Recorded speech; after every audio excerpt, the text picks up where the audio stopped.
इतने अच्छे सौभाग्यशाली लोग रहते हैं और ऐसे धर्मात्मा लोग भी हैं जिनकी वजह से प्रतिवर्ष हमारे कानों में भगवत नाम संकीर्तन किन्हीं किन्हीं कारण से पहुंच ही जाता है। श्रीमद् भागवत कथा, और वो भी 35 दिन तक चलती, 1.25 महीना हो जाता है। 1.25 महीने तक श्रीमद् भागवत कथा के अगर हम चलते फिरते कैसे भी करके न चाहते हुए भी अगर हमारे कानों में भगवान का नाम पहुंच जाता है तो उससे भी हमारा उद्धार संभव है। क्योंकि रामायण में तुलसीदास जी महाराज ने तो कहा है ना कि भाव कुभाव अनख आलस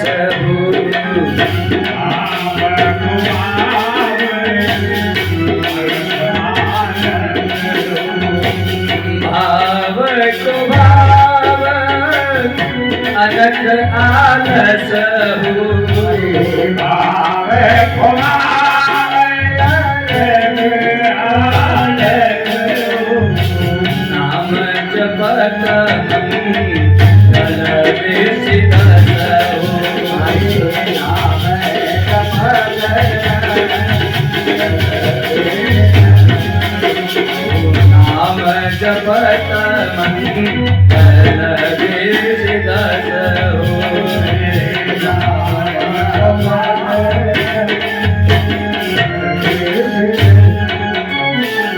भाव से हो या कुभाव से। जब भाव और कुभाव भी भगवान नहीं देख रहे कि आपने किस रूप में हमको पुकारा है, तब भी भगवान हमारा उद्धार कर रहे हैं। तो अगर थोड़ा सा भाव लगा लिया जाए तो क्या दिक्कत है कथा में। और ये तो भगवान का नाम ही तो है, किसी से कुछ चाहत तो है नहीं कि नहीं हमें कुछ चाहिए। हमें तो आप सामने बैठ कर के भागवत कथा सुनें, श्रवण करें, हमें भी अच्छा लगेगा। और आप जो इधर उधर घरों से बैठ कर के भी सुनते ही हैं, नाम तो भगवान का पहुंच ही जाता है कानों में। इससे अच्छा है सामने बैठ कर के सुने तो और अच्छा है। इसीलिए मेरा बस्ती नगर में जहाँ तक आवाज़ पहुँच रही है, सभी भक्तजनों से, माता बहनों से, श्रद्धालु भक्तजनों से, सभी से मेरा अनुरोध है कि वो शीघ्र गृह कार्यों को विराम दे करके भागवत कथा में चल कर के अवश्य पहुँचें। क्योंकि ऐसा कहा जाता है कि चरणों जो भगवान ने हमें पैर दिए हैं ना, इनकी देने की भगवान की सिद्धता जब ही है जब हम भगवान के कार्यों की ओर चलें। अगर भगवान के कार्यों की ओर चल नहीं सकते तो पैर होते हुए भी हम लूले लंगड़े हैं, कोई मतलब नहीं। भगवान ने इतने अच्छे 2 पैर दिए कि हम चल सकते हैं, भगवान की कथाओं में नहीं पहुंच रहे, अगर भगवान के मंदिर तक नहीं जा रहे हैं तो ये हमारी सबसे, भगवान भी सोचता है कि मैंने इसको पैर दिए तो दिए क्यों, इससे तो अच्छा होता है इसको सर्प बना देता बिना पैरों वाला, कहीं भी घूमता फिरता। हाँ, हाथ दिए, भगवान ने हाथ दिए, हाथों की शोभा कंकड़ों से नहीं है, चूड़ियां पहनने से नहीं है, हाथों की शोभा दान करने से। और दान केवल यही नहीं है कि हम पैसों का ही दान करें, केवल पैसों का ही दान नहीं करना है। दान तो हम सबसे बड़ा दान इस भागवत महापुराण में अभी आगे आप कथा में सुनेंगे, ये जो ज्ञान का दान है ना, ये सबसे बड़ा दान है। ज्ञान यज्ञ सबसे बड़ी यज्ञों में आती है, तो ये सबसे बड़ा दान भी है। तो ज्ञान का दान कर सकते हैं, जिस पर जितना ज्ञान है, जितना आता है उतना हम कह सकते हैं। और तीसरी बात जिह्वा, अगर भगवान ने हमको जीव दी है, जीव जो जादुर जीह समाना, अगर इससे भगवान का नाम नहीं लिया गया, इससे उच्चारण नहीं किया भगवान का, तो निश्चित मान लो जैसे मेढक होता है ना, वो बरसात में वो टर्राता रहता है, बस ऐसा ही समझ। ये जीव का भी फिर कोई महत्व नहीं है, बस ये समझ लो हम अपने लिए मेढकों की तरह से टर्रा रहे हैं और कुछ नहीं। इसलिए भगवान का नाम लेना। और आंखें भगवान ने 2 दी हैं, जीव तो फिर भी एक है, आंखें 2 दी हैं भगवान ने इसीलिए दी हैं कि आप मेरे दर्शन करने के लिए, जहाँ आपको मेरे दर्शन मिले वहाँ भरपूर आनंद लो। और यहाँ तो साक्षात भगवान की बाग में प्रतिमूर्ति श्रीमद् भागवत महापुराण विराजी हुई है। ये हमारे भगवान श्री कृष्ण की वांगमयी मूर्ति है। ये ऐसे पीताम्बरधारी जो अकारण कारण वरुणालय कहे गए हैं, ये मोर मुकुटधारी हैं, ये बिना किसी कारण के भी अकारण ही हमारे ऊपर और दया करने वाले हैं, ऐसे भगवान श्री कृष्ण हैं। तो क्यों ना इनके दर्शन करने के लिए, इनकी बांगवी मूर्ति के दर्शन करने के लिए क्यों ना हम यहाँ तक पधारें। ये आवाज़ तो कहीं भी पहुँच सकती है, और हो सकता है कि हम अपने काम में लगे, दूसरे से किसी से बात करने में लगे हुए हैं, तो उतने समय के लिए कथा निकल भी जाए। सामने पांडाल में बैठ करके या सामने बैठ करके कथा सुनने का महत्व इसलिए बढ़ जाता है। अभी आप आगे कथा में सुनेंगे किस प्रकार से गोकर्ण जी महाराज ने कथा सुनाई थी, तो केवल धुंधकारी का ही उसमें से उद्धार हुआ पहली कथा में। और जब पूछा गया पार्षदों से कि भैया ऐसा क्यों हुआ, तब कारण बताया कि सुनने का भेद हुआ है। कुछ लोग ध्यान से सुन रहे थे, कुछ नहीं सुने। कथा सुनने का भी भेद होता है, इसलिए कथा जो सामने बैठ कर के सुनी जाती है और ध्यान पूर्वक सुनी जाती है, उस कथा का महत्व बढ़ जाता है। जय हो। ताज में आके स्वागत किया है व्यास जी के लिए। इसलिए सभी लोगों से मेरा अनुरोध है कि सभी शीघ्र से कथा में पधारें। और आइए अब हम कथा से जुड़ते हैं। सर्वप्रथम श्री व्यास जी महाराज भगवान श्री कृष्ण का ध्यान करते हुए लिखते हैं, सच्चिदानंद रूपाय विश्वोत्पत्त्यादि हेतवे तापत्रय विनाशाय श्री कृष्णाय वयं नमः। भगवान कैसे हैं? सत्य चित आनंद स्वरूप, सच्चिदानंद रूप है। भगवान के तीन रूप हैं। पहला रूप है सत्य, सत्य में भगवान को खोजा जा सकता है। उधर तुलसीदास जी महाराज भी लिख रहे हैं कि धर्म न दूसर सत्य समान, सत्य के समान कोई दूसरा धर्म है ही नहीं, है ना। अगर सत्य धर्म है और धर्म की रक्षा के लिए भगवान बार बार आते हैं, धर्म संस्थापनार्थाय संभवामि युगे युगे, प्रत्येक युग में भगवान किस लिए आते हैं? धर्म के लिए। तो धर्म की रक्षा के लिए भगवान आते हैं, और सत्य ही धर्म है, इसका मतलब सत्य ही भगवान हैं। सत्य के माध्यम से भगवान को प्राप्त किया जा सकता है, इसलिए सत्य एक रूप है भगवान का। इस सत्य व्रत को हम अगर धारण करते हैं, कुछ कहते हैं सत्यनारायण भगवान की कथा, ये सत्यनारायण भगवान की कथा यही है। आप सत्य को धारण कर लो। जिस दिन सत्यनारायण भगवान की कथा करानी है, उस दिन आप झूठ मत बोलो, तो सत्यनारायण भगवान की कथा है। वरना कथा तो सत्यनारायण की हो रही है और हर बात में झूठ बोल रहे हैं, तो ऐसी कथा का कोई महत्व नहीं है, कोई औचित्य नहीं। इसलिए पहला व्रत हमें धारण करना है सत्य का। अगर सत्य को आपने धारण कर लिया तो निश्चित मान लेना हमने भगवान को ही धारण किया है, भगवान को हमने अपने हृदय में हृदयगम्य कर लिया है। यूँ तो भगवान ईश्वरंश जीव विनाशी, प्रत्येक जीव में ईश्वर का अंश है, ये तो भगवान है ही सही, लेकिन उसको हम अपने द्वारा उसको अपने अंदर स्थापित कर रहे हैं। तो अपन सत्य को पहले अपन धारण करें। तो सत्य और दूसरा है चित्त और आनंद रूप। चित्त कहते हैं मन को। मन की स्थिति ऐसी ना हो जो हर वक्त इधर उधर भागती रहती है, इधर उधर घूमती रहती है। बैठे तो हैं पूजा पर और चित्त हमारा जा रहा है कि अब पता नहीं वहाँ क्या हो रहा होगा, उस स्थान पे क्या हो रहा होगा। ऐसा चित्त नहीं होना चाहिए। चित्त कैसा हो? एकाग्र चित्त मन से। और जब हम एकाग्र हो जाते हैं तो ही भगवान को खोजा जा सकता है। कहते हैं महात्मा गौतम बुद्ध घर में भी रहकर के उसकी खोज कर सकते थे भगवान को, नहीं। अभी आगे चल कर क्या आएगा? सत्यम परम धीमहि। भगवान क्या है? सत्य ही तो है, सत्य भगवान है। और सत्य की खोज करने के लिए गौतम बुद्ध निकले, लेकिन उस सत्य की खोज महलों में नहीं हो सकी। इसके लिए क्योंकि महलों में रह करके हमारा चित्त नहीं लगता, मन इधर उधर हो जाता है। कभी मन भोजन पर जाता है तो कभी मन दूसरे अन्य विषयों पर चला जाता है। इसलिए एकाग्र चित्त मन करने के लिए उन्होंने जंगल को खोजा। जंगल में बैठ करके तपस्या की, भगवान का नाम स्मरण किया, सत्य की खोज हो गई।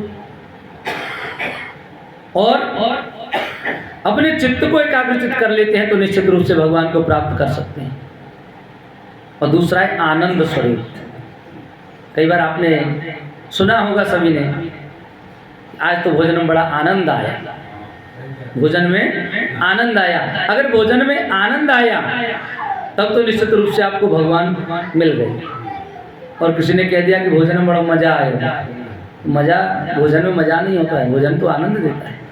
आनंद है तो भगवान है, पर मजा तो फिर न जाने के विषय वासना में मजा आता है, विषय भोगों में मजा है, भगवान में तो आनंद ही है। इसलिए हमें आनंद लेना चाहिए, क्योंकि आनंद भगवान का दूसरा नाम है। और यूँ भी आपने कई बार कथाएं सुनी होंगी, वहाँ व्यास जी महाराज कहते हैं जब भगवान श्री कृष्ण का जन्म होता है ना, साप्ताहिक जो पारायण होती है उसमें सप्ताह में चौथे दिन जाकर के भगवान का जन्म हो जाता है। उसमें कहते हैं नंद घर आनंद भयो जय कन्हैया लाल। ये तो नहीं कहे कि नंद घर भगवान भयो, आते तो भगवान है, लेकिन फिर भी क्या कहते हैं नंद घर आनंद भयो, क्योंकि आनंद स्वरूप है, आनंद कंद है हमारे भगवान, इसलिए इनको कहते हैं आनंद। तो सच्चिदानंद, सत्य चित्त और आनंद स्वरूप जो भगवान है, ये करते क्या है, भगवान का कार्य क्या है? कार्य भगवान का एक ही है, विश्वोत्पत्त्यादि हेतवे। ये विश्व की उत्पत्ति करते हैं, इसका पालन पोषण करते हैं और बाद में इसका लय भी कर देते हैं। तीनों कार्य करने का कार्य जो करते हैं वही तो भगवान है। कर्तुम और अकर्तुम, जो करने वाले कार्य उनको भी कर दे और जो नहीं करने वाले हैं वो भी कर सकता है, वो केवल एक परमेश्वर है, वही भगवान है। इसीलिए और तापत्रय विनाशाय, 3 प्रकार के ताप होते हैं। तुलसीदास जी महाराज कह रहे हैं कौन कौन से 3 ताप हैं? दैहिक, दैविक, भौतिक तापा।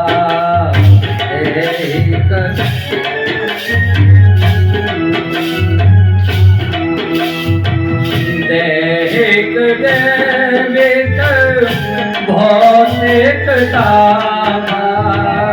दैहिक भौतिक तापा।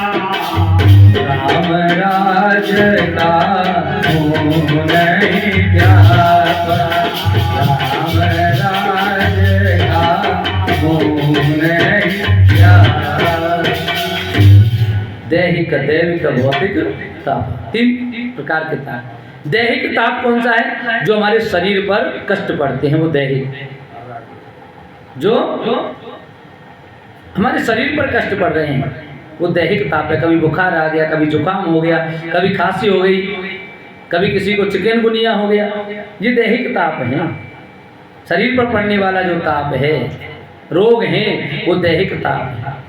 और दैविक जो भगवान के द्वारा फसल हमारी खूब बढ़िया खड़ी हुई है, सबके यहाँ धान बहुत अच्छे खड़े हुए थे, अचानक से पानी इतना पड़ गया इस वर्ष कि सबकी धान खत्म हो गई। अब ये किसी के हाथ की बात नहीं है, ये भगवान ने किया, इसलिए दैविक है, दैवी प्रकोप है। और भौतिक हमें दिख रहा है, जर्जर मकान है और हम उसी में रह रहे हैं। एक दिन थोड़ा सा भी अगर हवा भी चल जाए तो गिर जाए, हैं? ये भौतिक है। ऐसा ताप जो हमको सांसारिक व्यक्तियों के द्वारा दे दिया जाता है। अच्छे खासे चल रहे हैं, किसी ने रास्ते में कील डाल दी, हमारी मोटरसाइकिल साइकिल पंचर हो गई, तो ये क्या है? भौतिक रूप से किया गया है, हम मनुष्यों के द्वारा उत्पन्न किया जा रहा है। हम जंगलों को काटते जा रहे हैं, कार्बन डाइऑक्साइड बढ़ती जा रही है, तो ये ताप कैसा है? ये भौतिक है। इसमें प्रकृति कुछ नहीं कर सकती, प्रकृति तो अपना काम कर रही है, वो पेड़ उगाती है हर वर्ष, हम उनका संरक्षण नहीं कर रही। हम उनको गाय भैंस चरा रहे हैं, बकरियां चरा रहे हैं, उनको खत्म कर देते हैं, काट देते हैं। प्रकृति ने जिन पेड़ों को उगाया, हमने उन पेड़ों को काट दिया, इसमें प्रकृति की गलती नहीं है, ये तो हमारी अपनी गलती है। ये भौतिक ताप है। और इन तीनों तापों का भी विनाश करने वाले हैं, इन तीनों तापों को भी जो नष्ट करने वाले हैं, ऐसे भगवान श्री कृष्ण को मैं बारंबार नमस्कार करता हूँ, प्रणाम करता हूँ। तापत्रय विनाशाय श्री कृष्णाय वयं नमः। हम सभी ऐसे भगवान श्री कृष्ण को नमस्कार करते हैं। ये व्यास जी महाराज कह रहे हैं कि मैं भगवान श्री कृष्ण को नमस्कार कर रहा हूँ। वो कैसे हैं? सच्चित आनंद स्वरूप हैं, तीनों प्रकार के तापों का नाश करने वाले हैं। यम प्रव्रजन्तमनुपेतपेय कृत्यं द्वैपायनो विरह कातर आजुआ। जब सुखदेव जी महाराज सन्यासियों की तरह इस पूरे सांसारिक कर्मों को त्याग करके, सबको पता है सुखदेव जी महाराज का जब जन्म हुआ तो जन्म के समय पर ही, और ये दिगंबर अवस्था में, क्योंकि 12 वर्ष तो अपनी माँ के गर्भ में ही रहे थे, तो 12 वर्ष तो वैसे ही हो गए। जन्म लिया और जो नड़ा होता है ना, नाड़ा बोलते हैं, जो नाभि से जुड़ा रहता है, उसको कंधे पे डाल करके चल दिए। तो पिताजी पीछे से बड़े प्रसन्न, बड़े दुखी हुए, और पिताजी ने जब चिल्लाते हुए जा रहे हैं, हे पुत्र तुम कहाँ जा रहे हो, पीछे मुड़कर के नहीं देखा। वो सारा मोह माया सब त्याग करके, एक छोटा सा बालक जिसका अभी भी जन्म हुआ है, वो सब प्रकार के मोह माया को त्याग सकता है, लेकिन मोह माया में व्यक्ति फंसता कब है? उस समय उसको पता नहीं रहता कौन मेरी माँ है, कौन पिता है, क्या अपना है, कौन पराया है। इसलिए उस समय तो सब त्याग रहता है, और धीरे धीरे जैसे जैसे बड़ा होता जाता है, ये मोह माया उसको ग्रसित करती जाती है। भूमि परत भा डावर पानी, जैसे इस भूमि पर आता है ना जीव, और जब वही जीव माया लपटानी, उस जीव से उसी समय से माया लिपट जाती है। किस लिए रोता है? बच्चा जब जन्म लेता है उसी समय रोना प्रारंभ कर देता है। रोने का कारण क्या है? जब गर्भ में है न तो उसको ये पता है कि मैं कहाँ हूँ, न उसकी आंखें खुली होती हैं, न श्वास भी उसकी उसी जो माँ के गर्भ से जुड़ा हुआ रहता है, उसी से श्वास चल रही है, उसी से भोजन पोषण सब चलता है। लेकिन जैसे ही गर्भ से बाहर आता है, उसे चेतना आ जाती है कि जिस गर्भ के अंदर मैंने भगवान की स्तुति की कि हे प्रभु मुझे इस गर्भ से बाहर निकालो, वो कहाँ गया, वो भगवान कहाँ गए? उन भगवान को पाने के लिए वो रोता है उस समय तो। और फिर धीरे धीरे करके जैसे इस मोह माया में ग्रसित होता जाता है ना, फिर भगवान को भूलता जाता है, फिर रोता है अपनों के लिए। आज मेरे चाचा जी नहीं रहे, आज पिताजी नहीं रहे, कभी ये नहीं रहा, कभी वैसा नहीं रहा, कभी कुछ नहीं रहा, उन कार्यों के लिए रोना शुरू हो जाता है। तो ये सुखदेव जी महाराज जब सब कुछ त्याग करके जा रहे हैं, और व्यास जी महाराज पीछे से कहते जा रहे हैं हे पुत्र, लेकिन नहीं सुना, आगे आगे चले जा रहे हैं, ये पीछे दौड़ते हुए चले जा रहे हैं।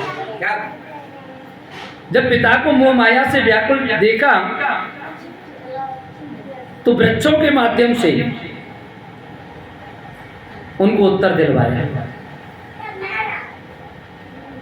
सुखदेव जी ने स्वयं उत्तर नहीं दिया है, व्यास जी महाराज को वृक्षों के माध्यम से उत्तर दिलवाया। और क्या कहा कि ऐसे सर्व अंतर्यामी सुखदेव जी महाराज,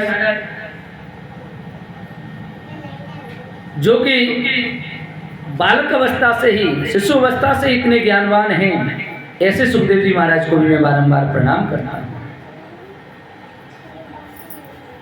एक बार नैमिषारण्य क्षेत्र में व्यासपीठ पर बड़ी बुद्धि वाले तेजस्वी संत श्री सूत जी महाराज विराजमान हैं। कर्णों का जो रोग होता है ना, कानों का रोग, उनको दूर करने के लिए भगवान की कथाएं सुननी पड़ती हैं, है ना। ये रस अमृत के समान है कथामृत। इस कथामृत को सुनने के लिए,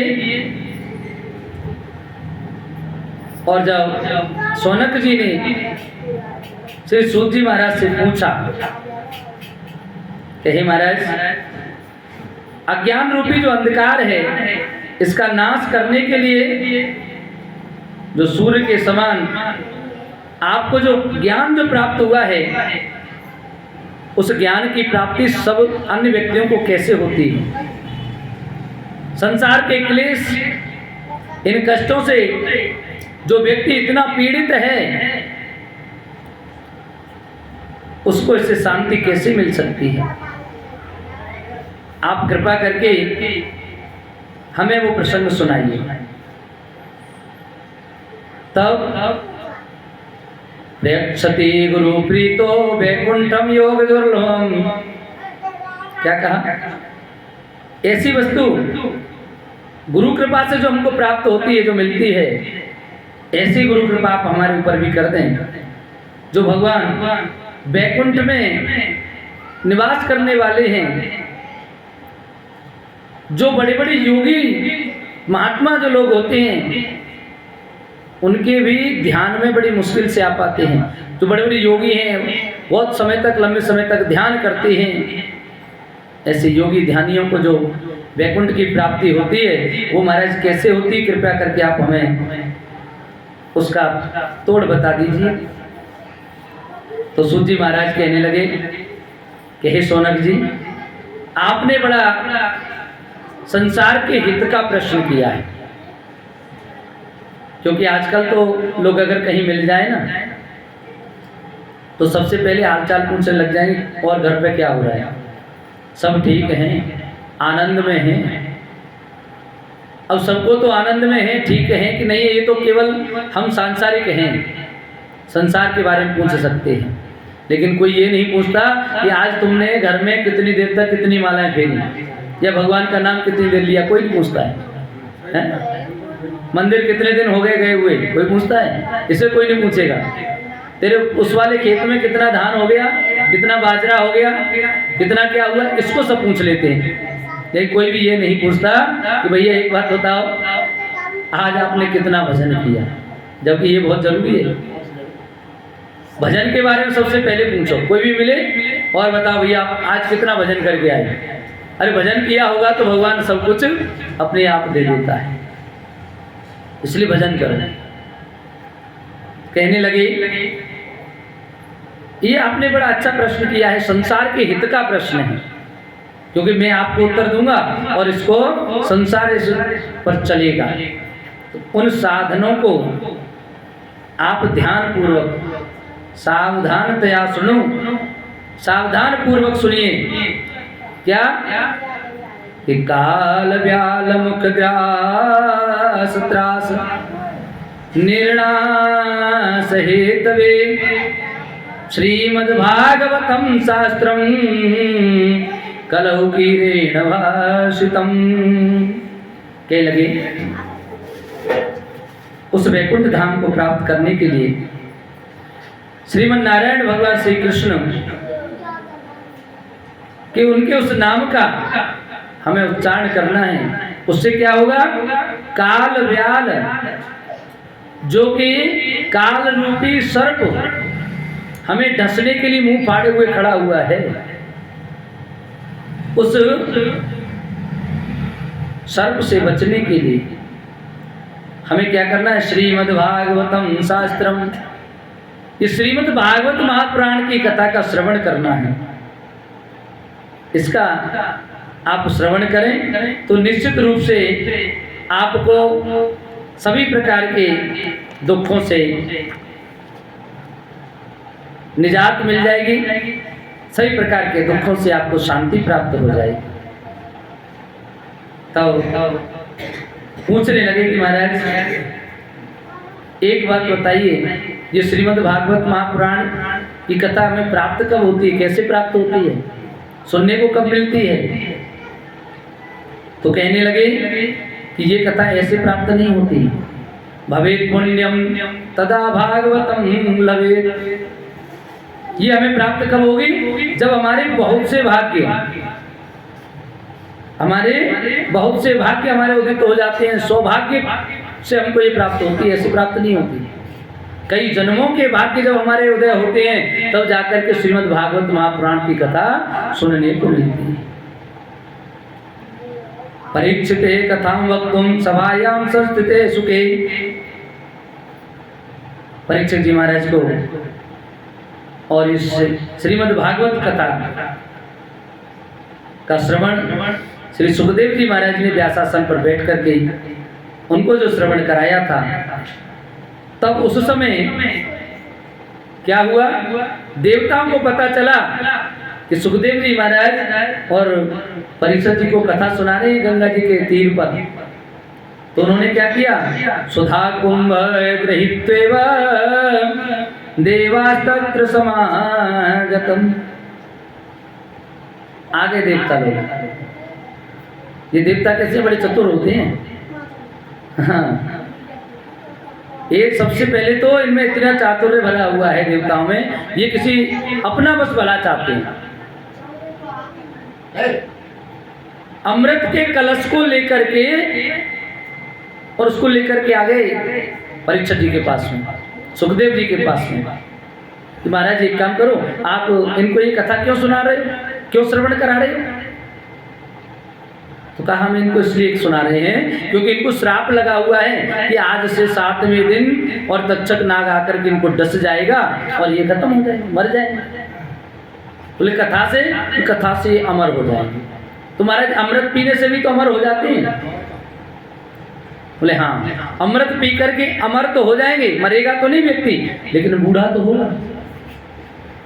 अब व्यक्ति कोई मरे नहीं और बूढ़ा होता रहे, खटिया में पड़ा रहे, हाथ काम नहीं करते, कान काम नहीं कर रहे, आँख काम नहीं कर रही, खाने में कुछ खा लिया तो इंद्रियां काम नहीं कर रही हैं और अमर बना रखा रहे वो 400-500 साल, तो क्या मतलब ऐसे अमर होने से हैं?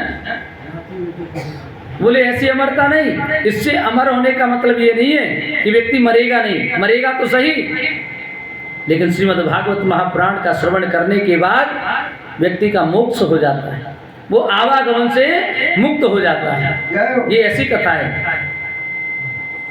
देवता लोग कहने लगे महाराज ये तो हमें भी दुर्लभ है, आप एक काम करो, ये अमृत तो इनको पिला दो और कथा को हमें सुना दो, अदला बदली कर लीजिए, हम कुछ दे रहे हैं, आप हमें कुछ दे दो। तब सुखदेव जी महाराज सोचने लगे कि क्या इस अमृत के कलश के बदले इनको कथा सुनाई जाए। क्या कभी ऐसा होता है, को सुधा को कथा लोके को कांच को मणिर महान। कहाँ तो कांच के टुकड़े, कोई आपके सामने हीरे मोती लेकर के आ रहा है, और कहाँ मणि, चाहे वो हाथी के जो सिर में पाई जाती है वो मणि हो, या जो सर्प के पास जो होती है नागमणि जिसको कहते हैं वो मणि हो, क्या उन मणियों के बदले क्या आप कांच के जो टुकड़े हैं उनमें आप उसको दे दोगे। भागवत कथा, श्रीमद् भागवत कथा तो ये मणि है, इसके बदले में एक कांच का टुकड़ा है, इसको हम नहीं दे सकते भी। इसलिए उन्होंने देवताओं को भी मना कर दिया। ब्रह्मरातो विचाचर्यम तदा देवांचहास, मना कर दिया, नहीं भाई हम आपको नहीं दे सकते। क्यों? क्योंकि आप इस कथा के अभी पात्र नहीं हो। कथा भी पात्रों को ही सुनानी चाहिए। ये भी श्रीमद् भागवत महापुराण में भी आता है। रामचरितमानस के उत्तरकांड में तुलसीदास जी महाराज जी फलश्रुति में लिखते हैं अंत में, कथा कौन किसको सुनानी चाहिए कि राम कथा के तेई अधिकारी,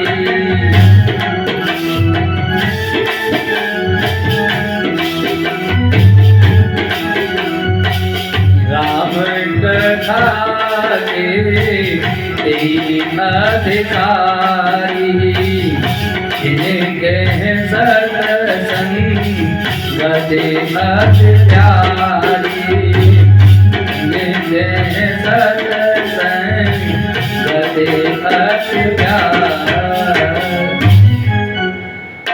राम कथा के अधिकारी कौन? जिनको सत्संग अति प्यारी। अति शब्द जहाँ जाता है ना वहाँ सब कुछ पीछे छूट जाता है। वैसे कहते हैं अति सर्वत्र वर्जिते, अति हर चीज में वर्जित है, लेकिन सत्संगति के लिए, सत्संग करने के लिए अति प्यारी, ये सबसे ज्यादा प्यारा होना चाहिए सत्संग। और जिनको सत्संग बहुत प्यारा है उसकी तो फिर बात ही है। तो राम कथा के वही अधिकारी हैं जिनको सत्संगति अत्यधिक प्यारी है, उनको राम कथा सुनानी चाहिए। वो तुलसीदास जी महाराज ने तो कहा कि चाहे नप ही क्यों न हो, राजा के समान कोई बड़ा बलवान हो, लेकिन अगर वो अहंकारी है ऐसे व्यक्ति को कथा नहीं सुनानी चाहिए। ये भगवत का चर्चा है, कभी उसके सामने कहनी नहीं चाहिए। एक मूर्ख व्यक्ति हो, मूर्ख व्यक्ति के सामने भी कथा नहीं कहनी चाहिए। वाद विवाद करता हो उसके सामने भी कथा नहीं कहनी चाहिए। कथा तो जो प्रेम से बैठ करके श्रवण करता हो उसी से कथा कहनी चाहिए। सबसे पहला काम कथा श्रवण, भागवत श्रीमद् भागवत महापुराण की कथा श्रवण करने के लिए भी पात्र बनना पड़ता है। हम लोग जब पूजन करते हैं ना सुबह, तो सबसे पहले हम भगवान से पहले भी अपने तिलक लगाते हैं, अपनी चोटी बांधते हैं, आसन को पवित्र करते हैं। क्यों? क्योंकि हमें देवताओं का पूजन करना है, भगवान का पूजन करना है। उसके लिए सबसे पहले स्वयं तो देवत्व को धारण करें, देव स्वरूप खुद तो बने। जब हम स्वयं पवित्र नहीं है, आप चाहे भले स्नान करके आते हैं, लेकिन फिर भी आपको पुनः मंत्रों के द्वारा पवित्र किया जाता है, तो देव स्वरूप बनाया जाता है।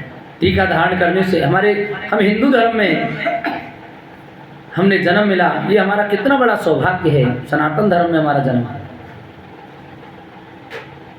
और ऐसे धर्म में जन्म लेने के बाद हम अपने मस्तक पर टीका धारण नहीं कर सकते, ये हमारी सबसे बड़ी कमजोरी है।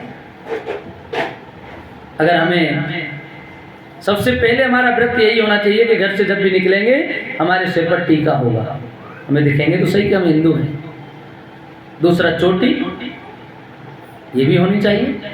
बिना चोटी के तो हमारे पुराणों में कहा गया है, बिना चोटी और मस्तिष्क पर अगर तिलक नहीं है तो वह व्यक्ति तो पशु के समान माना जाता है। इसलिए चोटी रखना बहुत जरूरी है। हमारे हिंदू धर्म की रक्षा के लिए जिन हमारे महापुरुषों ने अपने शरीर को बलिदान कर दिया, ईंटों में चुन गए लेकिन चोटी नहीं कटाई। दूसरा धर्म अपनाया नहीं, और हम पैसे देकर के चोटी कटाने जाते हैं। चोटी काट दे भैया, चोटी अच्छी नहीं लगती, ऐसा बोलते हैं।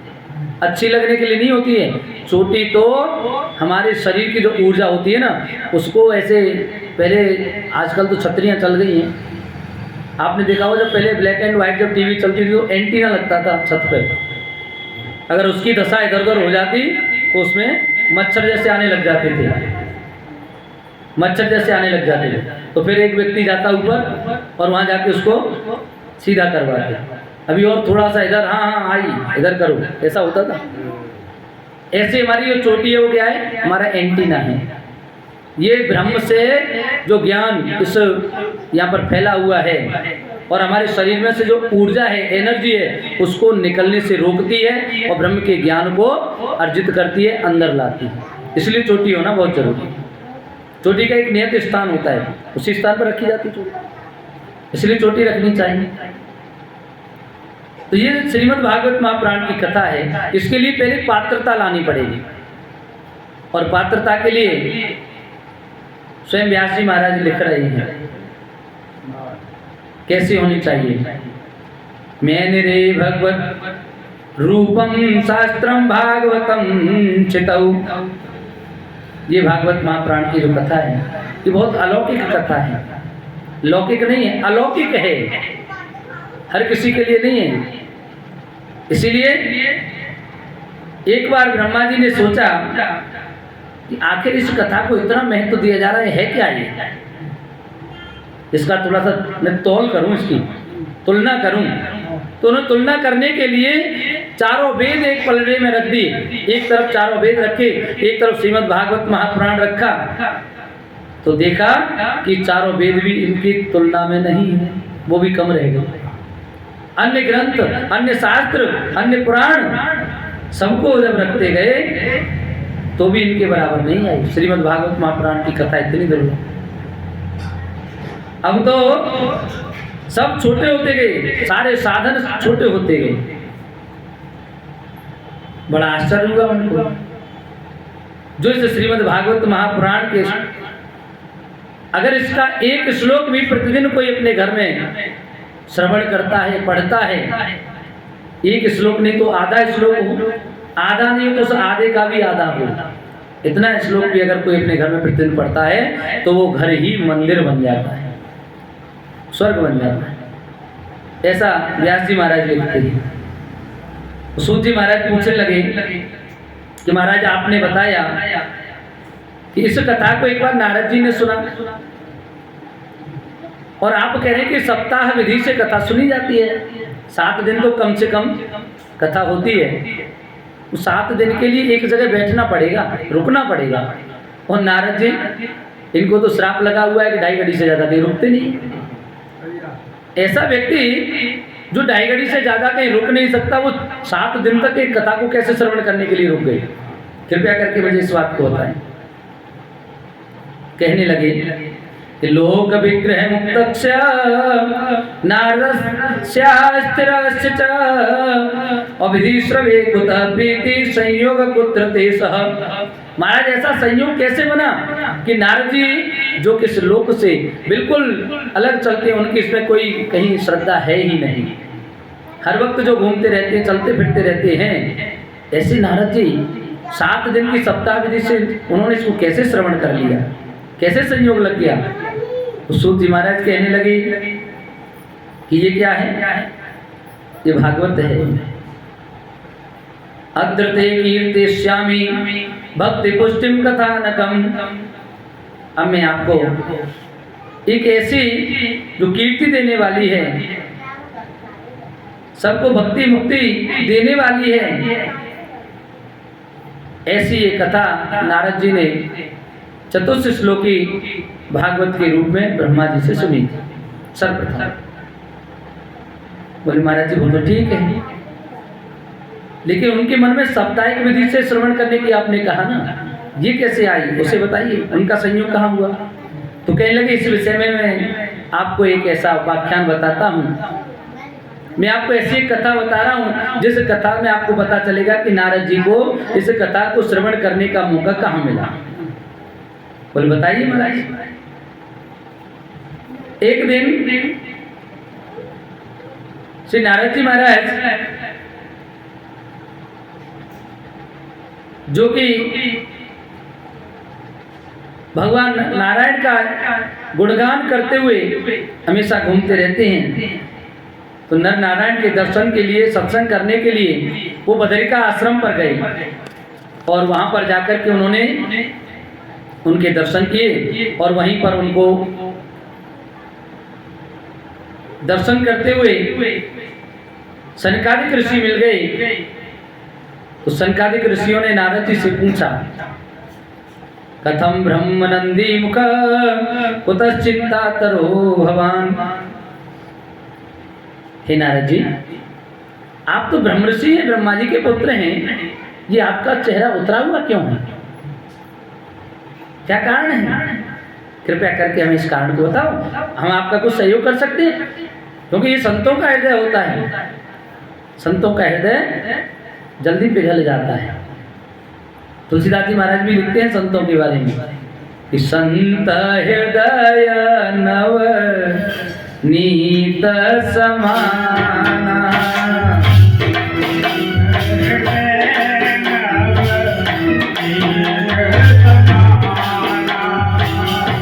संत हृदय नव नीत समाना,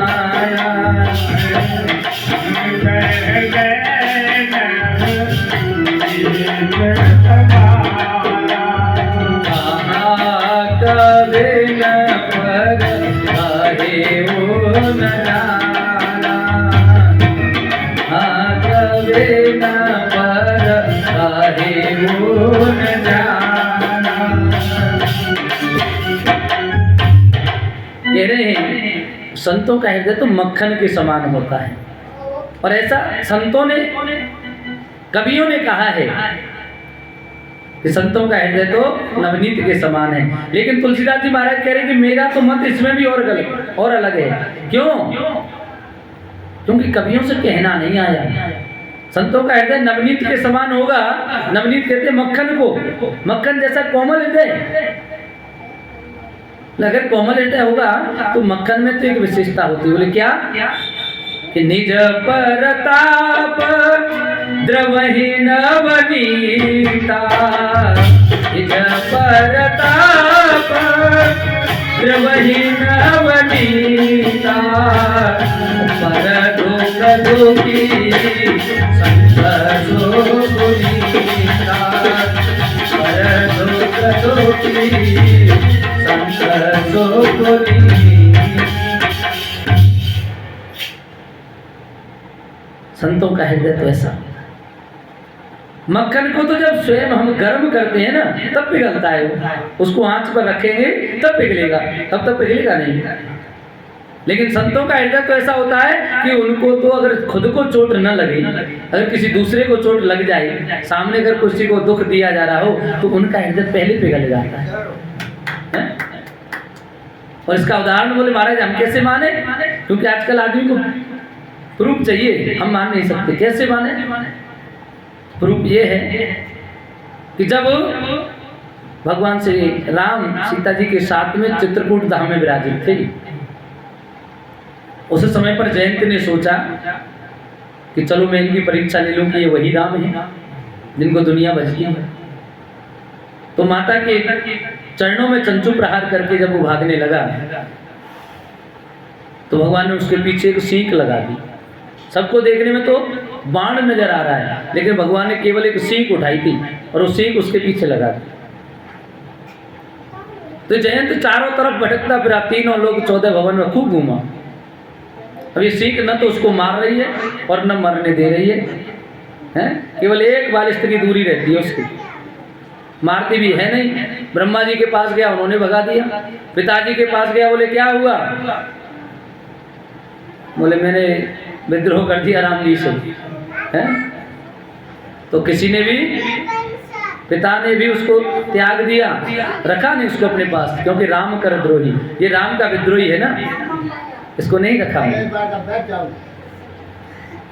आज जब ये दौड़ता हुआ परेशान होकर के तीनों लोग 14 भवन में भटक रहा है, तो नारद जी ने जब देखा तो क्या हुआ? नारद जी का हृदय पिघल गया।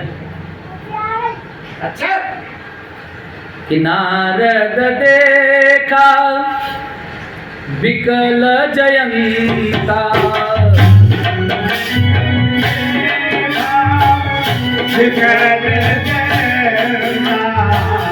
दया लागे को मलते संता, दया लागे को मलते संता।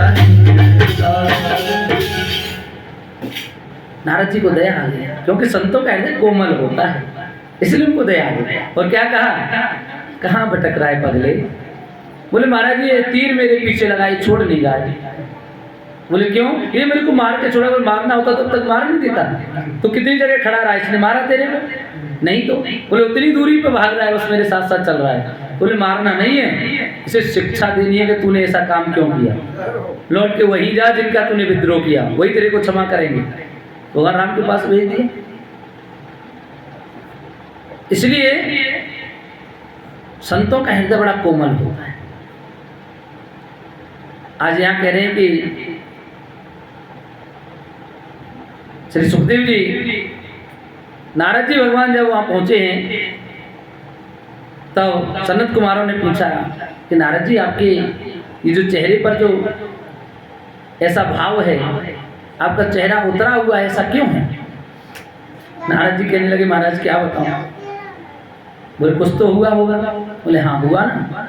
हुआ ये कि हम तो पृथिव्याम यातो ज्ञात्वा सर्वोत्तमामिति पुष्करम च प्रयागम च काशीम गोदावरीम तथा। महाराज मुझे तो लगा कि धरती सबसे उत्तम कोटि की और सबसे अच्छा स्थान है जहाँ भगवान बार बार अवतार लेते हैं। मैंने सोचा चलो मैं भी उसका थोड़ा भ्रमण करके आऊं। इस भूमि का भ्रमण करने के लिए, भारत भूमि का भ्रमण करने के लिए मैं आया। इसको श्रेष्ठ समझ करके मैं पुष्कर में गया, प्रयागराज में गया, काशी में गया, गोदावरी में स्नान किए। लेकिन कलना धर्म मित्रेण धरेयम बाधिता धुना। लेकिन महाराज मैं घूमता घूमता हरि क्षेत्र, कुरुक्षेत्र, श्रीरंग, सेतुबंध, रामेश्वरम, भिन्न भिन्न मैंने तीर्थों का सिंचन किया, भिन्न भिन्न तीर्थों में गया। लेकिन मैंने क्या देखा? ना पश्यम पुत्र विक्षर्म मन संतोषकारकम। लेकिन मेरे मन को कहीं संतोष मिल जाए, मैंने ऐसी कोई जगह नहीं देखी। अच्छा ऐसी बात है। क्या हुआ वहां पर, आपको क्या मिला? महाराज हुआ ये, सत्यम नास्ति तपः शौचम दया दानम न विद्यते। महाराज न तो कहीं सत्य रहा, न कहीं शौच कहते हैं साफ सफाई, तन की, मन की, वाणी की ये शुद्धता भी नहीं रही महाराज। खान पान की शुद्धता नहीं है, व्यक्ति वक्ष अवक्ष सब कुछ खा रहा है, जो खाने योग्य वस्तु है उनको भी खा रहा है और नहीं खाने योग्य उनको भी खा रहा है। अच्छा, अपन एक बात देखिए,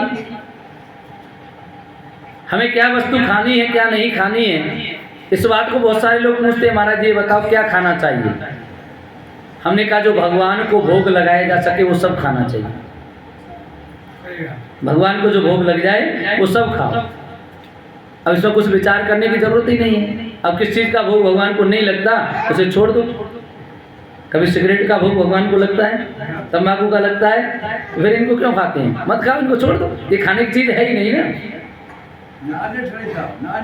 लेकिन हाँ, लोगों की मनती नहीं है, उसको खाएंगे फिर बीड़ी सिगरेट तंबाकू। अच्छा, कुछ लोग तो हर हर महादेव कह के चिलम लगाते हैं, बोले महादेव बाबा चिलम पीते, महादेव की बूटी है। महादेव बाबा को ऐसे स्मरण करते जैसे अभी यही उतर के महादेव बाबा साथ में चिलम पीने के लिए आ जाएंगे। और मैं तो कहता हूँ महादेव बाबा ने तो हलाहल विष भी पिया था, एक बूंद उसका भी पी के देख लो, थोड़ा सा उसका एक बूंद ही चख के देख लो। महादेव बाबा की होड़ कर रहे हो, ये जरूरी नहीं है।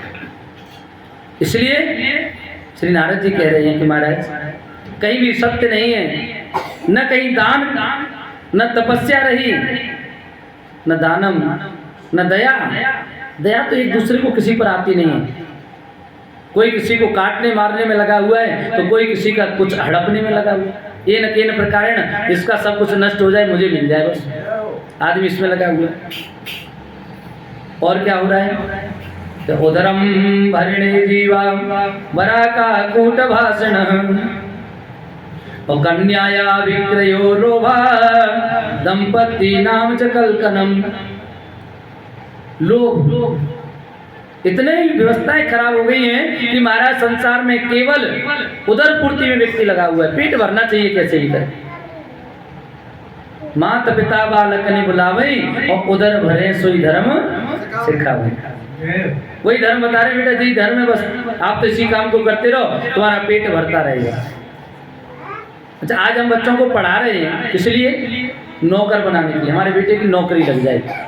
आप कहीं भी चले जाओ, हर व्यक्ति बस एक ही चीज़ से परेशान है, महाराज बच्चे की नौकरी नहीं लग रही है।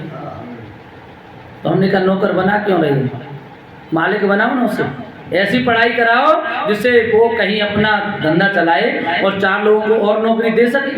उसे नौकरी की क्या जरूरत है, वो तो मालिक बन सकता है, लेकिन नहीं महाराज नौकरी बन। पहले आप लोगों बुजुर्ग हैं, आपके सबके सामने शायद ऐसा कहा जाता था, आजकल ज़्यादा भी पुराना नहीं हुआ, अभी थोड़ा सा समय तो हुआ है। 30-40 साल पहले तक कहते थे किसानी का काम सबसे श्रेष्ठ होता था और वणिज का कार्य, बनिए का कार्य जो है, व्यापार का कार्य, वो मध्यम होता था, मध्यम व्यापार, उत्तम खेती, मध्यम व्यापार और नीच चाकरी। ये जो नौकरी का काम था वो नीच का कहा जाता था, लेकिन आजकल उल्टा हो गया। किसानी का कार्य जो व्यक्ति किसान, अरे क्या गांव का व्यक्ति है, किसान आदमी है, किसान को कोई तवज्जो नहीं देते अब।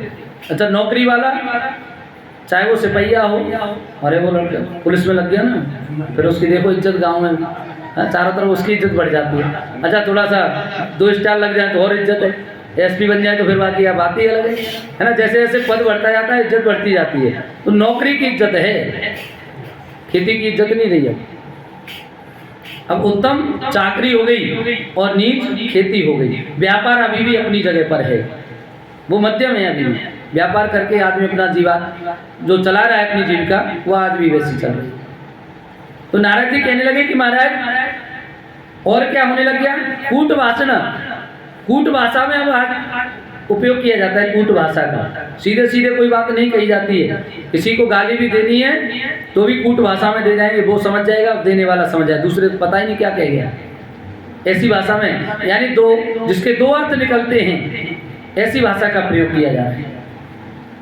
अच्छा तो और क्या हुआ महाराज? मैंने तो इतना देखा है कि कन्याया विक्रमो, कन्याएं लड़कियों को लोग बेच रहे हैं अपनी उदर पूर्ति के लिए, कन्या पैदा कर रहे हैं और उनको बेच रहे हैं। लोभा दंपति, लोभ के मारे पति पत्नी बच्चे पैदा किए, किस लिए? बेचने के लिए। कन्याओं को बेची जा रही है, कन्याओं का क्रय विक्रय हो रहा है। पाखंड निरता संतो विरक्ता सपरिग्रह। और महाराज पाखंड का इतना बड़ा काम हो गया। जिन व्यक्ति को धन की आवश्यकता है उनसे तो कहा जा रहा है कि आप धन को दान दे दो, सारा धन दान कर दो। और जिनको धन की आवश्यकता नहीं, जो धन को छोड़ करके, जिन्होंने वैराग्य लिया, जिन्होंने सन्यास ले लिया, साधु बन गए, बिनके देखो बड़े बड़े अट्टालिका बनने, ऐसी बड़ी बड़े उनके आश्रम बने हुए, 4-4 मंजिल के एसियां लगी हुई हैं। जिन घर गृहस्थों को जिनकी आवश्यकता है वो गृहस्थों के पास न रह करके संतों के पास में है। अब उनसे कौन कहे कि आप संत हैं? उनको सबसे ज्यादा चिंता, घर त्यागा किस लिए? भजन करने के लिए। और अब भजन त्याग दिया उसकी चिंता करने के लिए, पिता को बिल कैसे भरेगा? कोई भक्त कहीं से आएगा तो उसकी क्या व्यवस्था करनी है, उसके भोजन की व्यवस्था क्या करें? गौशाला खोल दी, 4 गाय भी है तो उनके पेट भरने की आवश्यकता है। अरे यही सब करना था तो संत का रूप लेने की क्या जरूरत थी? घर में ही करते रहते। लेकिन ऐसा नहीं होता। नारद जी महाराज कह रहे हैं भक्तों को महाराज परिवार से ज्यादा धन की आवश्यकता होगी। जिस धन परिवार वालों को धन की आवश्यकता है उनसे कह रहे तुम तो दान करो, हैं? तुम दान करके बाबा जी हो जाओ और बाबा जी दान लेकर के धनवान बन जाओ। ये स्थिति होगी।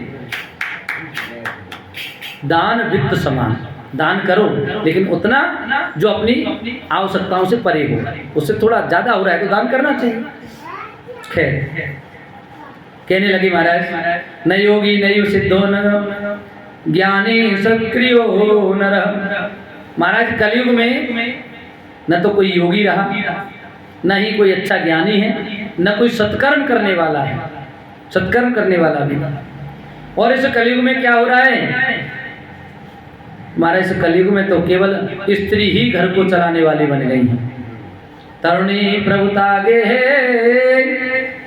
श्याल को बुद्धिदायक, और सारो बने गो सलाह देने वाले।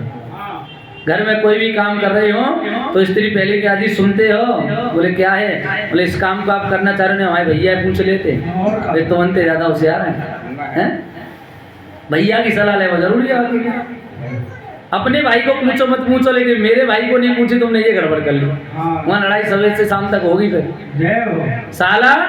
और देखो ऐसा नहीं है कि केवल हमारा ही साला हो, हम भी तो किसी के साले हैं। हमारी बहन भी ये बात कहती होगी, हैं? हर किसी के लिए नियम लागू है, सब पर, पूरे संसार में ये काम चल रहा है। बोले महाराज ऐसा हो गया। और महाराज कहीं पर ऐसा मुझे नहीं मिला जहां पर आनंद हो, अर्थात भगवान कहीं नहीं है, अब केवल पाखंड रह गया है।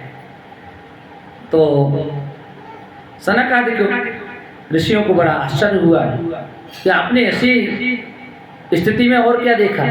मतलब और मैंने ये देखा कि तत्राश्चर्य मया दृष्टम श्रूयतां तन्मुनीश्वरा। महाराज एक स्थिति को देख करके तो मुझे बड़ा आश्चर्य हुआ। बोले ऐसा क्या आश्चर्य हुआ? महाराज आश्चर्य ऐसा था कि एका तु तरुणी तत्र निखाणाम किन्न मानसा। एक तरुणी स्त्री बैठी हुई है, युवा स्त्री बैठी है, और उसके पास में 2 वृद्ध उसके बच्चे बैठे हैं। माँ तो जवान है और बच्चे बूढ़े हैं। महाराज ये तो वास्तव में बड़ा विचित्र घटना है कि माँ बूढ़ी हो जाए और बच्चे, माँ बूढ़ी हो जाए बच्चे जवान हो, ये तो दुनिया का राग है। लेकिन माँ जवान है और बच्चे बूढ़े हो जाए, ये बड़ी घटना विचित्र है। अच्छा ऐसी घटना आपने देखी? हाँ महाराज। फिर क्या हुआ?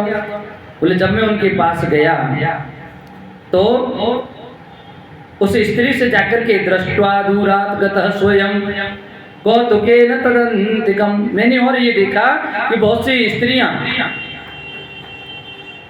बहुत सी स्त्रियां उस एक स्त्री की सेवा में लगी हुई थी। बोलिए स्त्रियां कौन थी? वो स्त्री कौन है? ये भक्ति है। गंगा, यमुना, सरस्वती, नर्मदा, कावेरी इत्यादि ये नदियां स्त्री का रूप धारण करके उस भक्ति को सिंचित कर रही हैं, पोषित कर रही हैं। और जब मैंने जाकर के उससे पूछा कि आप कौन हैं, तो उस स्त्री ने कहा कि महाराज अहम भक्ति ख्याता इमौ मे तनयो मतौ। महाराज मेरा नाम भक्ति है, ये दोनों मेरे बच्चे हैं, पुत्र हैं मेरे। ज्ञान वैराग्य नामानो काल योगे न जर्जरो। महाराज इनका नाम ज्ञान और वैराग्य है, और ये काल के वशीभूत होकर समयानुसार ये बूढ़े हो गए। महाराज जी कहने लगे ये इसके लिए काल आ गया, इनके लिए समय गुजरा, तुम्हारे लिए समय नहीं गुजरा। तुम बूढ़ी नहीं हुई, ये बूढ़े हो गए। हाँ महाराज ये बुजुर्ग हो गए, मैं अभी भी युवा हूं। कहने लगे गंगाध्यासरिचेमा मत्सेवार्थ समागता।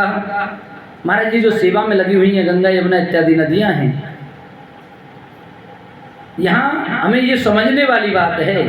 श्रीमद् भागवत महापुराण में उन स्त्रियों के रूप में श्री व्यास जी महाराज ने उनका यहाँ पर बड़ा अच्छा लेख दिया है। लेकिन समझने वाली बात है, क्या स्त्री नदी एक स्त्री का रूप धारण करके वहाँ आई होगी? नदियाँ तो जहाँ हैं वहीं पर हैं, वहीं से भक्ति को बढ़ा रही हैं। जब भी हम नर्मदा जी के किनारे पर जाते हैं तो भक्तिवश हम उनमें से आचमन कर लेते हैं, जय हो यमुना मैया। तो हमारी वहाँ भक्ति जागृत हो जाती है। जहाँ जहाँ जिस वस्तु को देख करके, जिस स्थान को देख करके हमारे मन में भक्ति जागृत हो जाए तो समझ लीजिए भक्ति पोषित हो रही है, भक्ति बढ़ रही है।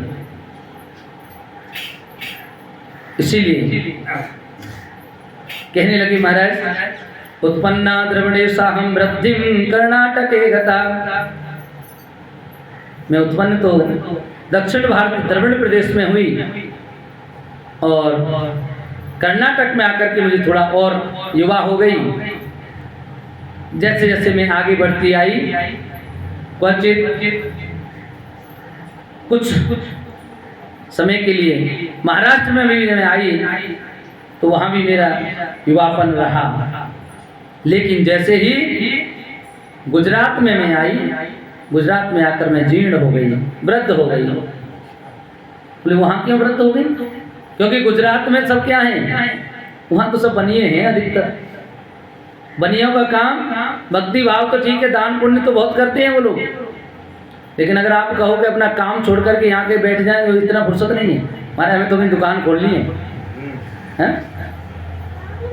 हमारे लाल सिंह जी के 2 बच्चे दुकान चलाते हैं मथुरा में, तो सुबह ही 6 बजे जो हमें तो दुकान खोलनी। अब कोई कहे एक ही परिवार में सब प्रकार के बच्चे हो जाते हैं।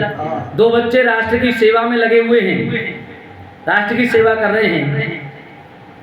2 बच्चे बनियागिरी का काम, दुकान करना बनिया का काम है, व्यापार कर रहे हैं। तो एक तो इसी हमारे शरीर में भी जिस प्रकार से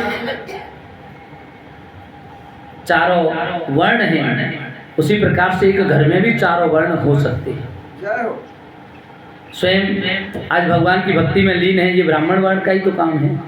किसी को ज्ञान देना, भक्ति करना, सुबह से शाम तक भगवान के उसमें लगे हुए हैं, ये ब्राह्मणों का काम है, वो भी कर रहे हैं। वर्ण व्यवस्था जो आज हमारे देश की हो गई है, ऐसी नहीं थी हमारे पुराणों में। वर्ण व्यवस्था हमारे पुराणों में इस प्रकार की थी कि जो जिस कार्य को करता था तो उसका वर्ण बदल जाता था। क्षत्रिय होते हुए भी विश्वामित्र ब्रह्म ऋषि हो गए, ब्राह्मण बने। तो ऐसा नहीं कि हम क्षत्रिय के क्षत्रिय रह जाएंगे। जब हम तप करेंगे, भगवान का नाम स्मरण करेंगे, तो निश्चित मान लीजिए हम भी ब्रह्मत्व को प्राप्त कर सकते हैं। जब हम दुकान खोल लेते हैं, व्यापार कर रहे हैं, तो बनिया बन जाएंगे, व्यवसायी हो जाएंगे। जब देश की सेवा कर रहे हैं, लोगों की सेवा कर रहे हैं, तो रक्षार्थ, लोगों के रक्षार्थ हैं, तो निश्चित मान लीजिए हम क्षत्रिय का कार्य कर रहे हैं। और जब हम किसी की सेवा कर रहे होते हैं, चारों वर्णों की सेवा कर रहे हैं, ऊपर के तीनों वर्णों की, तो निश्चित मान लो वहां हम शूद्र और शूद्र नहीं है। शब्द क्या था? ये अपभ्रंश हो गया शूद्र को। शूद्र शब्द नहीं है, शब्द था क्षुद्र। क्षुद्र मान होता है छोटा, जिसको हम समाज में छोटा व्यक्ति मान लेते हैं। कचरा उठाने वाले हैं, कूड़ा उठाने वाले हैं, हम समझ लेते हैं कि ये तो छोटे व्यक्ति हैं, लेकिन मैं समझता हूँ वो सबसे बड़े वही हैं। उनको कहते हैं हरिजन। हरि माने भगवान, भगवान के जन अर्थात भगवान के जन तो वही हैं। शूद्रो पदभ्याम अजायत। शूद्रों की उत्पत्ति कहाँ से हुई? ब्राह्मणों मुखमासीर। ब्राह्मण की उत्पत्ति मुख से, बाहुओं से राजन्य बाहु कृत। अतः क्षत्रियों, जो क्षत्रिय हैं, उन क्षत्रियों की उत्पत्ति भगवान की बाहुओं से, भुजाओं से हुई। वैश्य की उत्पत्ति गर्भ से हुई और शूद्र की उत्पत्ति पैरों से बताई गई। और पैरों से ही गंगा मैया प्रकट हुई। अगर गंगा मैया में स्नान करने से हम पवित्र हो जाते हैं, तो क्या शूद्र इतने अपवित्र कैसे हो सकते हैं? है तो भगवान का ही हम। अगर भगवान के चरण अपवित्र हैं तो हम मान सकते हैं वो भी अपवित्र हैं। देखो, नीच व्यक्ति नहीं होता, नीच तो कर्म होते हैं। नीच कर्म चाहे वो ब्राह्मण ही क्यों न कर रहा हो, अगर वो मांस खा रहा है और वो दारू पी रहा है, मदिरा पान कर रहा है, तो निश्चित मान लो उस व्यक्ति को भी हम ब्राह्मण नहीं कह सकते। नीच तो कर्म से नीच होता है, व्यक्ति नीच नहीं होता। कई बार आपको अभी कथा में सुनने को आएंगे ऐसे दृष्टांत। तो महाराज, मेरा जो गुजरात में जब मैं पहुंची तो वहाँ बनियाओं ने मेरा सम्मान नहीं किया और इसलिए मैं वहाँ पर थोड़ी जर्जर हो गई। आगे आई तो फिर थोड़े थोड़े से मेरे अंदर मध्य प्रदेश में आकर के थोड़ी फिर नए अंकुर उत्पन्न हुए और वृंदावन में आ गई जब उत्तर प्रदेश में, तो निश्चित रूप से मैं यहाँ पर आकर के जवान हो गई। क्योंकि हमारा ब्रज क्षेत्र ये तो भक्ति से सराबोर है। यहाँ तो अगर व्यक्ति किसी दूसरे को बुलाता भी है ना, तो ओए और अरे नहीं करते। यहाँ तो राधे है। अगर रिक्शा वाला भी किसी को बगल हटने के लिए कहता है तो यह घंटी का उपयोग नहीं होता है। राधे राधे मैया, राधे राधे है। सबको राधे राधे बोल करके दूर किया जाता है। यहाँ तो डाल डाल और पात पात पे राधे राधे हो। ऐसा मेरा वृंदावन है। तो ऐसे वृंदावन धाम में और जैसे ही भक्ति मैया आई तो भक्ति मैया तो युवा हो गई। लेकिन दो चीज़ों की स्थिति यहाँ भी गड़बड़ है। ज्ञान घर घर में पसरा पड़ा है, हर कोई ज्ञानी है। क्योंकि इतनी भागवत कथाएं होती हैं, परिक्रमा मार्ग में ही देख लो, चाहे वृंदावन हो, गोवर्धन हो, कहीं भी चले जाओ। यहाँ के रिक्शे वाले भी अगर चाहे ना तो 10 दिन 15 दिन परिक्रमा करके और वो भी कथा करने लग जाते हैं, कथावाचक बन जाते हैं। ज्ञान तो यहाँ घर घर में ज्ञान की स्थिति बहुत खराब है महाराज। और वैराग्य जब तक ज्ञान नहीं होगा तो वैराग्य आ नहीं सकता है। ज्ञान ऐसा है जो अधूरा ज्ञान है।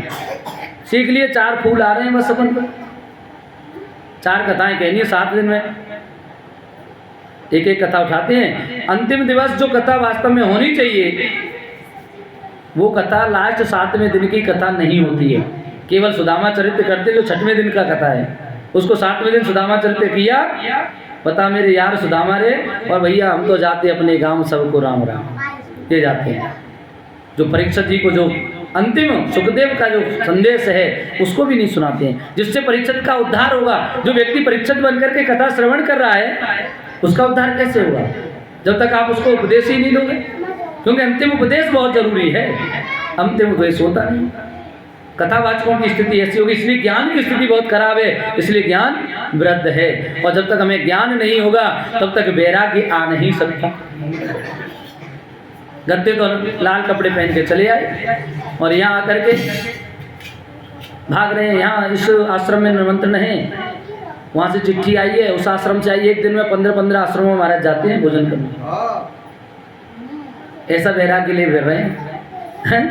मैंने तो कुंभ के मेले में देखा है, दंडी स्वामी जितने भी दंड धारण किए हैं, सुबह चाय की हरिहर 100 रुपये दक्षिणा मिल रही है तो इधर देखो लाइन लग रही संतों की, उधर से आवाज आ गई इधर 50 मिल रहे तो उधर संतों की लाइन लग रही। कैसा वैराग्य है?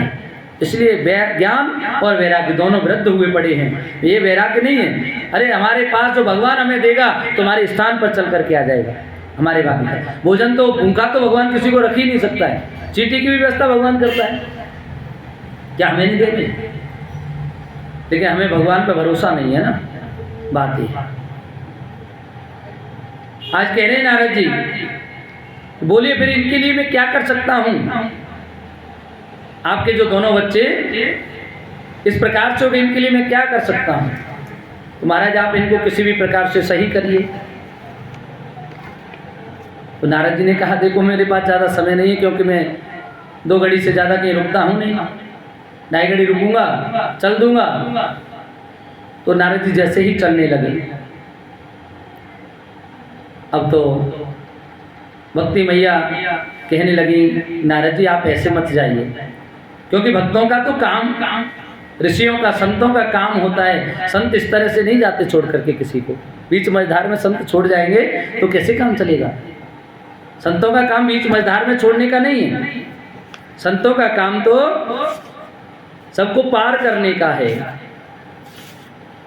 इसीलिए कह रही हैं भक्ति मैया कि हे नारद जी आप मेरे बच्चों के कुछ ऐसा उपाय कर दो जिससे मेरे बेटे ठीक हो जाएं, ये भी अच्छे से हो जाएं। आज कह रही हैं मैया, तो नारद जी ने उन दोनों ज्ञान और वैराग्य को समस्त वेद, वेदांत, पुराण, गीता इत्यादि का श्रवण कराया। लेकिन वो थोड़े से उनकी पलकें तो खुली और थोड़ी देर बाद फिर यूँ की पलक बंद हो, फिर सो गए। नारद जी ने कहा अब इनके लिए मैं क्या कर सकता हूँ? हरि नाम लो, भगवान का नाम लो। कहने लगे महाराज ये नाम और कैसे लें? इतना तो नाम यहाँ लिया जा रहा है, भक्ति तो नाम लेने से बढ़ रही है, लेकिन ज्ञान और वैराग्य सोए हुए पड़े हैं सुसुप्त अवस्था में। क्या करना चाहिए? तभी उसी वक्त आकाशवाणी होती है, आप सत्कर्म करो, आपको सत्कर्म करना चाहिए। बोले महाराज सत्कर्म क्या है? ये सत्कर्म नारद जी की समझ में नहीं आया। उस सत्कर्म की खोज में नारद जी निकले हैं और इसीलिए कहाँ पहुंच गए? बद्रिकाश्रम पहुंचे। और वहां जाकर के सनक सनंदन सनत कुमार से जाकर के जब मुलाकात हुई है, तब उन्होंने पूछा कि आपका चेहरा क्यों उतरा हुआ है? उन्होंने ये बात बताई कि मैं भक्ति ज्ञान और वैराग्य से मिलकर के आ रहा हूँ, लेकिन वहाँ मेरे को कोई शांति नहीं मिली और मैं उनको नहीं करा। मुझे ये बताइए आप, ये सत्कर्म क्या है? जिस सत्कर्म के लिए आकाशवाणी हुई है, कृपया करके उस सत्कर्म को बता दीजिए। अच्छा एक बात और देखिए, ये नारद हैं कौन? नारद, अगर यूं अपन सीधे सीधे विच्छेद करें, जिनकी बात कभी रद्द नहीं होती, उन्होंने जो कह दिया वो होके रहता है, वो है नारद। और नारम ददाति थे नारद। एक तरह से कहा जाता है जो नारायण के भजन में प्रतिवक्त हर क्षण जो नारायण के भजन में लगा रहता है वो नारद है। और दूसरा, जिसके दर्शन करने से या जिसको नारद जी के दर्शन हो गए हैं, उसको निश्चित रूप से भगवान नारायण के भी दर्शन हो जाते हैं। नार कहते हैं पानी को, जल को। जो जल जैसा ज्ञान, जो जल जैसा ज्ञान हमको दे दे, वो नारद है। लेकिन हम लोगों ने नारद की परिभाषा कुछ और बना रखी है। नारद की परिभाषा क्या है? चुगल। कोई चुगलखोर होता है ना गाँव में, तो आए वो नारद है, पक को नारद हो, हृदय की विदय बिड़ा तो रहता, यही काम है बस यार। नारद जी का काम ये नहीं था, वो तो लोक हित के लिए सब करते थे, भगवान की प्रेरणा से किया करते थे। वो किसी के विवाह को थोड़ी तोड़वाना चाहते थे कि चलो जाके बच्चे की जाकर के वहाँ चुगली कर दो तो शादी रुक जाएगी, इसलिए नहीं करते। वो तो लोग संसार के हित के लिए कार्य करते हैं। आज नारद जी महाराज ने जब इनसे पूछा कि महाराज ये सत्कर्म क्या है, तो सत्कर्म को बताने के लिए